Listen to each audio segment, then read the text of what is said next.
Hey there, money movers. Welcome back to our channel, where we break down the essentials of international finance. Today, we're tackling how to send money from Canada to London in 2025.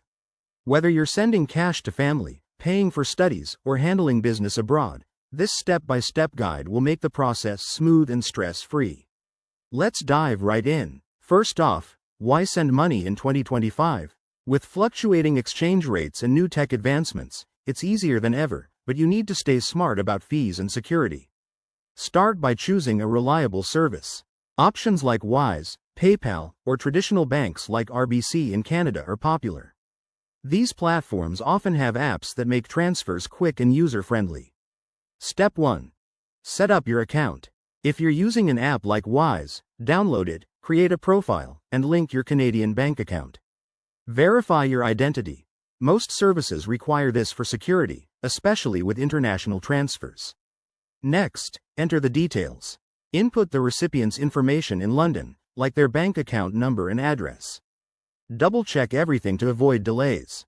Then, select your currency, convert Canadian dollars to British pounds, and review the exchange rate. In 2025, look for services offering competitive rates to minimize costs. Step 3. Choose your transfer method. Opt for a bank transfer for larger amounts or a service like PayPal for speed. Be mindful of fees. Some providers charge based on amount or speed, so compare options first.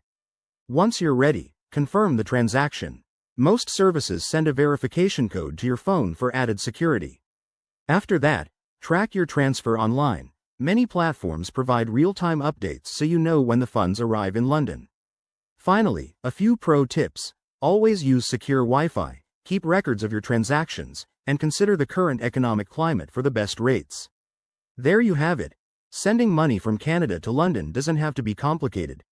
If you found this helpful, hit that like button, subscribe for more finance tips, and drop a comment below if you have questions.